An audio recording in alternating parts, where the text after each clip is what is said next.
Hi, I'm Jack Canfield, and welcome back to another episode of Conversations with Authors, where I bring you really incredible authors who've written books that I think are important, that can transform your life, both personally, professionally, and financially. And today I have a really intriguing and wonderful guest. His name is David Richards, and he's an international best-selling author. You're going to love the title of this book, Whiskey and Yoga, Find Your Purpose. And he's been helping people realize greater possibilities in their lives for the last 29 years. Now, his new book is called The Lighthouse Keeper, and it's a story of mastering the mind, something we all need to do if we want to be successful and happy. So I'm really excited. Welcome to the show, David. Jack, thank you so much. It's a pleasure to be here. So this is an interesting take now you have on the mind. It's called The Lighthouse Keeper. Why the lighthouse? Yeah, it's an idea that came to me actually during one of my yoga classes where I teach, and it's just the idea that our mind is an ocean with all our memories, all our recollections, everyone we've ever met is there, and our awareness is a lighthouse. And so we use that awareness to shine, to look at thoughts, to look at memories, to look at our past, and most people use their lighthouse just kind of in a random way. But the idea being that with control, with willpower, you can begin to focus your awareness and shine it where you want to. Now, you talk a lot about purpose in this book. How did you, and I think that's one of the themes of the main character in the book, how did you come to find your purpose?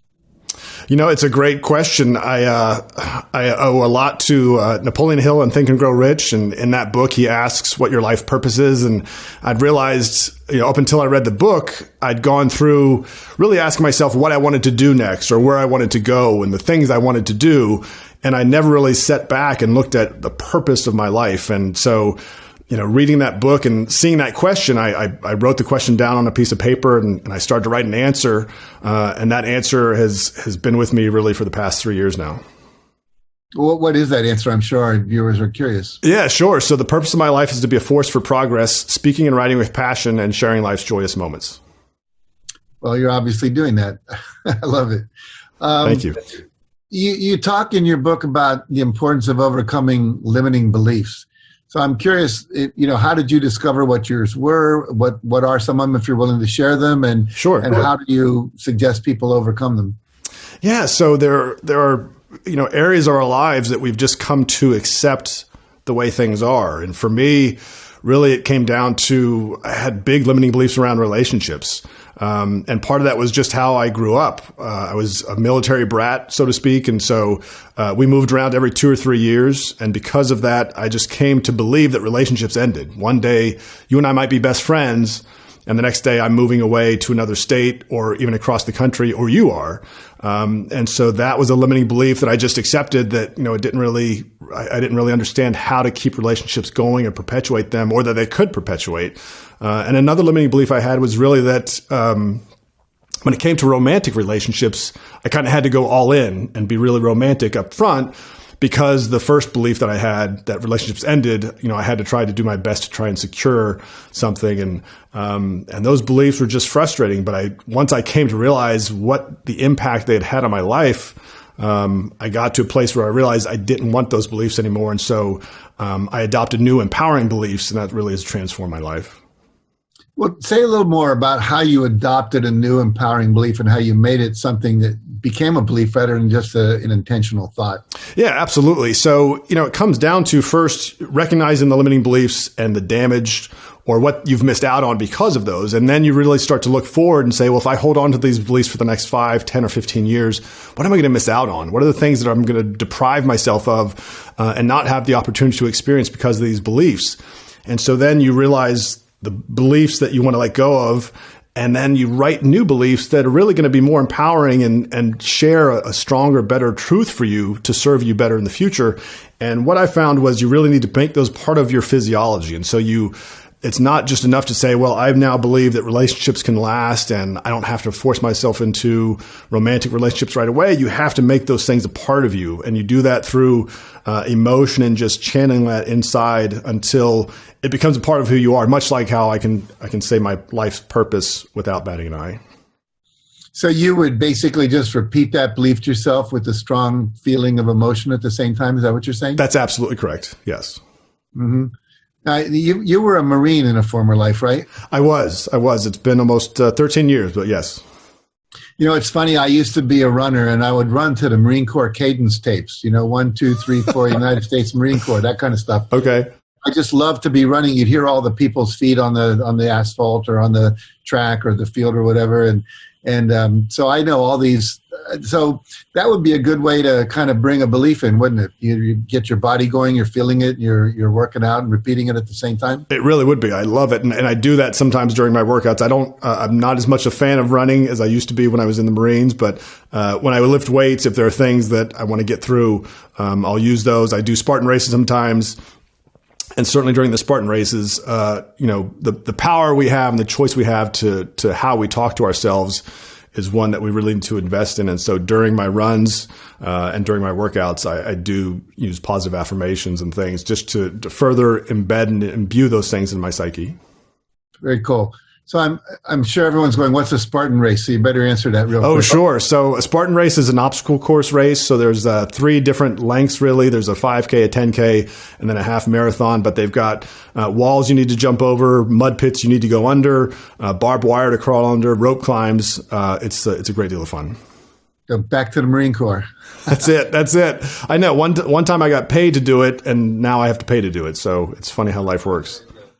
So let's go back to talking about the Lighthouse Keeper. Why should someone read your book? How's it going to help them? You know, in this day and age, Jack, where we're so busy and people are checking their phones all the time, we live lives of distraction. And so if we find ourselves unfulfilled, it's because we're not having the ability to focus on what really matters to us. And really the journey of the Lighthouse Keeper, the journey of Sam, the protagonist, is one to really learn how to master the mind. And everyone needs to do that to really get what the happiness and the fulfillment and success they want out of life. So, as the reader reads this story about Sam, is it? He leaves the farm, I think, and he ends up at this lighthouse with a mentor, I assume. Yes. And then what kind of lessons does he come away with? What will the reader walk away with? Yeah, sure.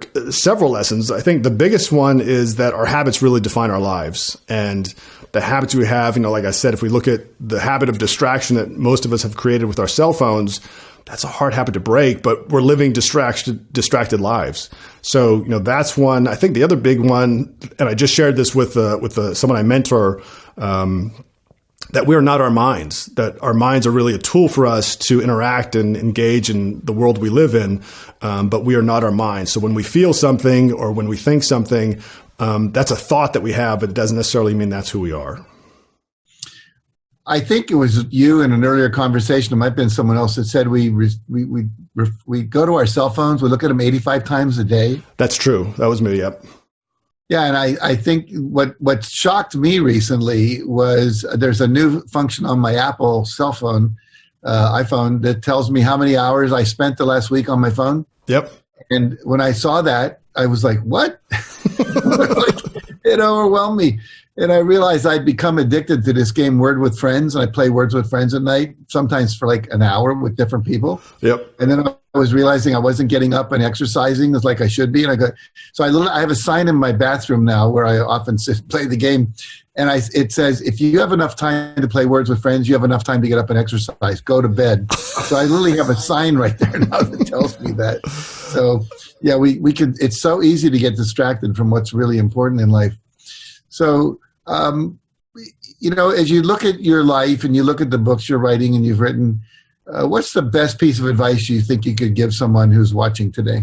Yeah, I think it's just get out of your head.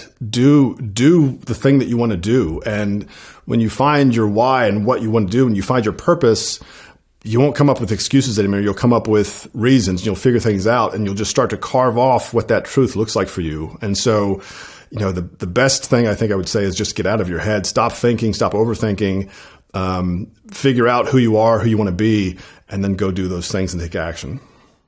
Very cool. Very cool. So if people want to find out about you, if they want to find your book, where do they go? Sure. DavidRichardsAuthor.com. I'm also on Instagram and Twitter, David Richards Author. Please come check me out.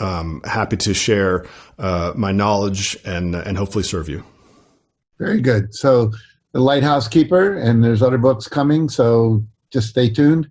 and this wonderful, wonderful piece of work you've done here. I really appreciate it. David Richards. All right. So thank you, everybody. Thank you for being with us, David. I really appreciate you being here. Jack, thank you. Everybody else, we'll see you next week on Conversations with Authors.